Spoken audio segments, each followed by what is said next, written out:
A lawyer tries to scam a programmer into building a very complicated website for him by exploiting loopholes in their work agreement contract so that he would get the free labor but not have to pay. Luckily, the programmer saw this coming before it happened and executed his revenge masterfully. He put something in the code that would happen if the scammer lawyer tried to pull something, and that's exactly what happened. Here's how it went down. Subscribe to Am I the Jerk on YouTube and hit the bell to turn on notifications. Before starting, I just want to say I'm from a small country in Europe. The laws and regulation here are different than in the United States. We have a government agency here that has everything to do with registering companies, and they do keep track of who's who. If you are a serial startup guy who leaves nothing but burnt ashes behind you, you cannot do it here. You have to register the owner and the members of the board of the company if there is one. If you have a prior history of failed companies or you've broken the law in some regard, you are blacklisted at that establishment. With that said, here's the story. I've worked as an independent contractor in the IT field for over 20 years, doing all manner of things from creating a simple HTML site to managing a big hotel's complete IT infrastructure. One of the many clients I had back in the day was a rental company, and I was coding a biggish custom website for them. Now, I had heard a lot of warnings about not working with this guy that owned it. He had a reputation that he was sharp as a tack, backstabbing and conniving. He was a lawyer after all, so I went into the partnership with that in mind. He wanted a new website for his renting gig where people would list their home for rent, renters would sign up and pay subscription to the site, and he would get the whole lot. Nothing out of the ordinary there. So we make a pretty good deal on paper, we sign it, and I get started on the project. Coding everything in PHP goes well, but he demands suddenly that I show him progress only a week into the process. He wants to see the website front end now. This is just the tip of the iceberg. I tried explaining to him that the front end work isn't scheduled to start until after 6 weeks of back end programming, and that I only had pure code to show right now. The contract we signed clearly states this. He then gets on his high horse and demands that I put everything on hold to do the front end first, design, and then program. I, being really young at the time and fairly naive, agreed to this without asking for it to actually be added to the contract as an addendum and start working on the design now. Now, the contract stated that I was given free reign of the design decisions as long as I maintained the same color scheme and used the same logo on the site. So I make a fast draft in Fireworks. This was back when it was a Macromedia product before the Adobe acquisition, and within 2 days I show him. He is not impressed and demands a different direction and sets up a list of demands. I, as always, aim to please the customer and just do what he wants. I design a new layout with his new list of demands, but he doesn't like that either. That's how the next 3 months go, a never-ending circle where he is never happy with anything. Now, close to 4 months into the project, he demands to see a working showcase of the back end. I point out that he himself changed the order how the project was being done and had demanded that I do the front end design first instead of the back end as stated in the contract, which he now turns to me and says, yes, the contract we both signed says you will have a working back end to show me at the end of the month. If you don't honor that, I will have to take my business elsewhere and seek compensation for your lack of professionalism. Okay, now I have 12 days to do a back end for the site. I get a friend to help me out and we work tirelessly through a weekend, and I have a good base to work from in 9 days. Mind you, at this point he has only paid the security on the contract, about 5% of the total price, and has shielded himself from paying by hiding behind, well, if you can't honor the contract, why should I? Finish X work and I'll pay you as per the contract. Remembering now all the warnings I heard about this guy, I decide to add a special function to the code just to be safe. More on that later. So now it's the end of the month. We have a front end design he is okay with, a back end that has been finished to about 85% of what is required according to the contract, and I still have 1 month left to finish everything else. Time for show and tell. Since I was working on this development, I was running it on my own dev server and showed him this on a browser on his computer. I mentioned to him that since I only had 512 kilobytes per second upstream from the server, it might lag a little, but it wouldn't when it would be put on the production server he has his website on at his hosting company. He says that's okay and the demonstration goes on. As I'm showing him the site, both front end and back end, I can see he's immensely happy with it. Although he would never say so out loud, he's trying to hide his smile that pops up regularly, and his eyes gleam with all the added ways he can now start making money from it. Anyway, he now says it's way too slow, this is wrong, that is wrong, blah blah blah. He says, I want you to put it up on my production server and see how the speed is. I say, okay, no problem, I can make that happen. Please pay 50% of the contract and I'll get right on it. So I wait a few days and then I get an email from him where he includes a forwarded message from the bank detailing a transaction from him to me in the amount of the 50% I asked for. So I pushed the system to his production server so he can take a look at it under beta.hisdomain.tld. I then sent him an email stating that he can try the system with the supplied credentials. What he doesn't know is that I knew he had been fishing around for another programmer to do this project, to pick up from a lazy deadbeat who couldn't do anything right,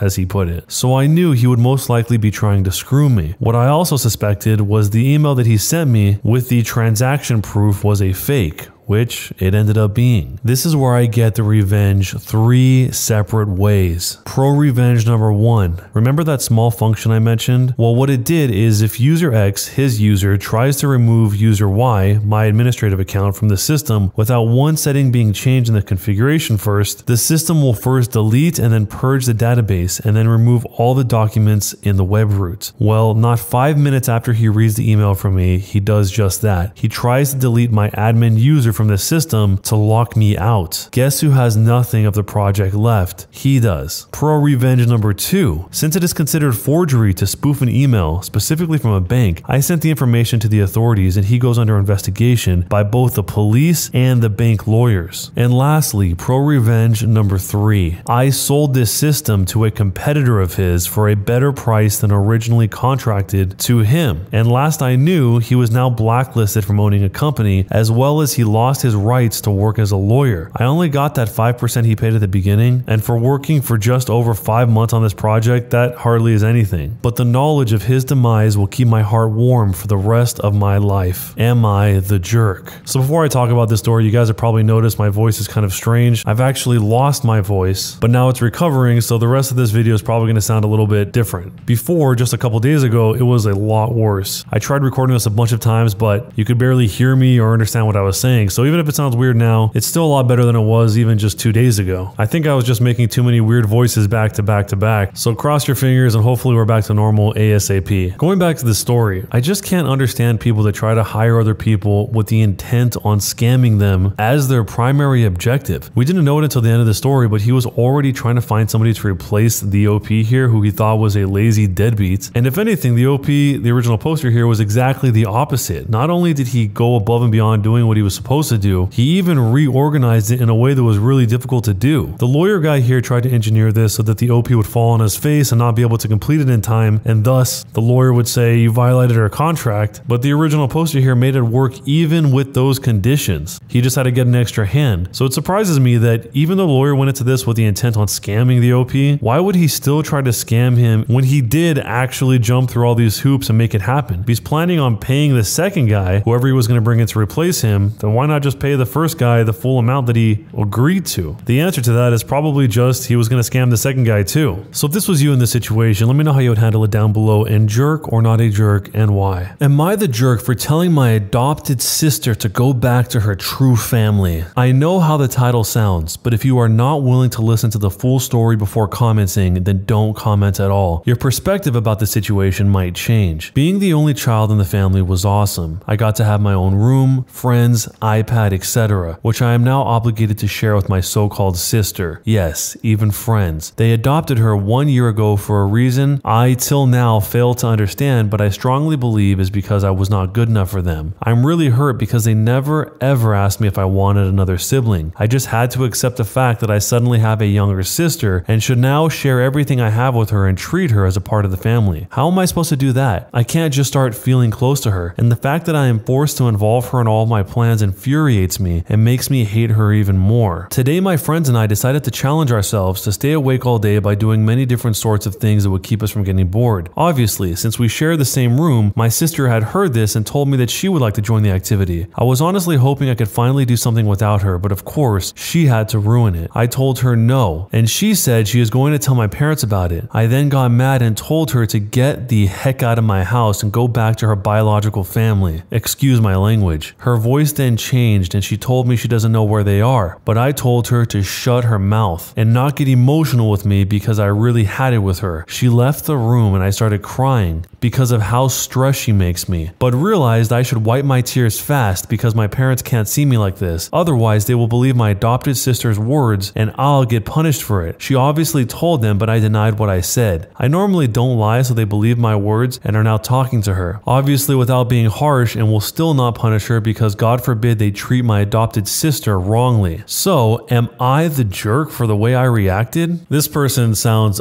awful. What a horrible thing to tell someone. The OP here is locked into this weird egocentric mindset where they think that everything is about them, and sharing anything is such an inconvenience that they would rather tell their adopted sister to go back to their biological family. The saddest part is that she said that she didn't know where they are. When you're that young, how do you even respond to that? If you've ever grown up in a situation where you're living with another person's family, it can be rough, like you're a second-class citizen, even if you are also a kid in that same house. You'll never get gifts when they get gifts, you'll never get praise when they get praise, and most of that is par for the course. But this is taking it to the next level because of how oblivious the OP is here. Oblivious to the existence of anyone else besides herself. So is she the jerk? Yes, of course she's the jerk, but let me know if you've ever experienced or seen anything like this in your own life. And as always, you can always submit your own stories via the link down below in the description. My boss just asked me not to wear my normal pants to work, and I've never been angrier. I wear normal pants to work. Our dress code is business casual, and I've gotten myself sized by a reputable tailor. All my slacks and chinos are from normal brands you'd find at Macy's and are normal/relaxed fit. However, yesterday my boss called me into her office and told me I would no longer be allowed to wear the pants I normally wear to the office and would have to wear something less revealing. Apparently, my bulge is inappropriate for the workplace. I am normal sized. I actually measured it to make sure I wasn't crazy. I'm pretty close to the US average. Would a woman with large honkers be told that she can't wear anything but baggy clothing? Would she be told by her boss that she must wear nothing but restrictive sports bras to work? I doubt it. Especially in my workplace where women 2 seats down from me wear far more provocative clothing than my slacks. I asked her, what should I wear instead? These are my size. And she said, just go buy something looser or get a bigger size. I am not rebuying my entire collection of work pants. Go ahead and report me to HR. Let's see them try and fire me for having too much bulge. To clarify, I am aware that women have been told to cover up quite a bit in the workplace. I'm not dismissing that, just highlighting the very visible/double standard of bodily expression in my own workplace. If you really want to get specific and see a picture of the pants, I can't post it here just in case, but I'll post it over on the Am I the Jerk Twitter and Am I the Jerk Discord. It's probably not even worth checking out. There's really not much to see, but it's there if you want to see it. The original poster added, note that my member is sitting to the right of the zipper relative to the viewer. Then there was an update from the future. My boss demanded that I replace all my pants and then told me she needed to supervise me while I got the replacements. She is now on administrative leave. This is an update to the bulge saga. I made a post a bit back about an insane demand from my boss. Essentially, she told me that my pants were too revealing and that they showed my bulge. They do not. She then told me that I needed to replace my work pants. To recap what advice I got from my original thread, here it is. Go talk to HR. Never talk to HR. Go talk to a lawyer. A lawyer will waste your time. Your pants are fine. You need new pants. She wants to bang. She hates you. After dwelling a little bit on my options, I settled for a middle-of-the-road approach. I contacted 2 well-known lawyers in my area and got a consultation from them about my situation. They both thought that while I was harassed, the case wasn't bulletproof as there was little evidence and no pattern of abuse. They then also warned me about going to HR without any evidence, as it can cascade into me losing my job in unexpected ways. Fine. Since I needed evidence and a pattern of abuse, I first wanted to read up on what standards my company has set for managers when it comes to dealing with harassment. I requested from our online learning catalog to take the harassment and tough conversations course that are normally required for only managers. In the tough conversations module, there was a scenario where a male supervisor needed to ask a female employee to correct her work outfit as it did not meet the company's dress code. The module, in plain English, states that the supervisor is not to intervene and to refer the issue to HR. I assume that was the inverse. A female supervisor reprimanding a male's outfit would follow the same standards. I then sent an email to my boss asking her to follow up on our previous conversation. I wrote, to boss, I want to clarify some things regarding our previous conversation. Please confirm whether or not my understanding of your statements is correct. My pants violated our dress code by being too tight and revealing my bulge. The issue pertains to all my pants, not a specific subset of my wardrobe. This is a requirement from management management and not a request. Please get back to me. Sincerely, OP. It took over a full workday, but the response I got was, to OP, yes, I did tell you to fix your wardrobe. This is not a request. Boss. I immediately reply, to boss. If management is demanding that I replace such a large amount of work clothing, it must be done at the expense of the company. Please let me know if this is possible, as we will have to work something else out if it isn't. Sincerely, OP.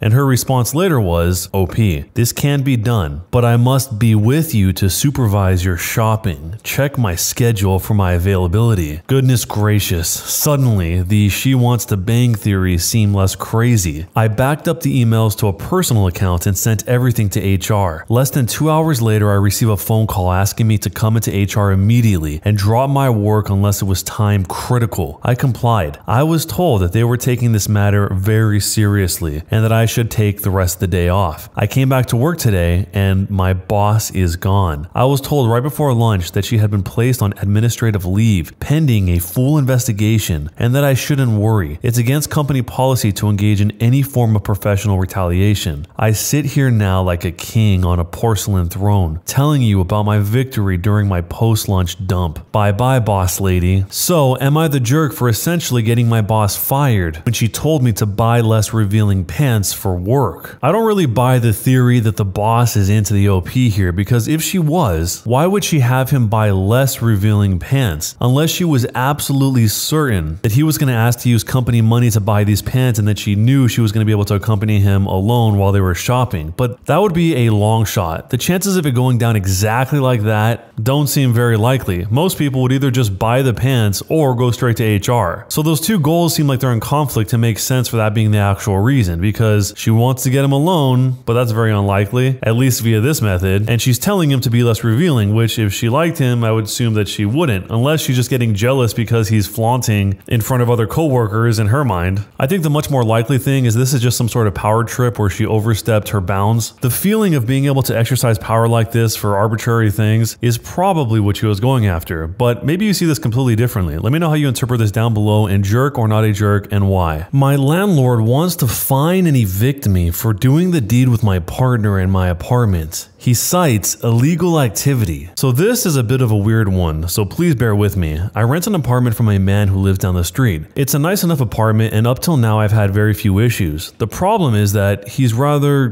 conservative and I'm rather gay. Once he found out that my boyfriend wasn't just a friend who spent a lot of time with me, he tried to bar him from coming over. I told him to pound sand, as it goes. Now he sent me a letter stating that effective immediately there shall be a $250 fine every time I, quote, commit the sin of homosexuality in my apartment. If I refuse to sign the addendum, he claims he will file to evict me due to breach of the lease, specifically the clause that the premises shall not be used for illegal activity. He cites Massachusetts State Code that criminalizes fornication outside of marriage and crimes against good nature, which he insists means male-male relations. The statute does not define it any further. I looked them up and they are evidently real crimes. I know they're not enforceable by any stretch, but I technically have done illegal activity in my apartment. I really don't want to move early. The lease started in September or have an eviction on my record. I know this seems absolutely silly, but the fact that they are still technically crimes in the book gives me a little pause.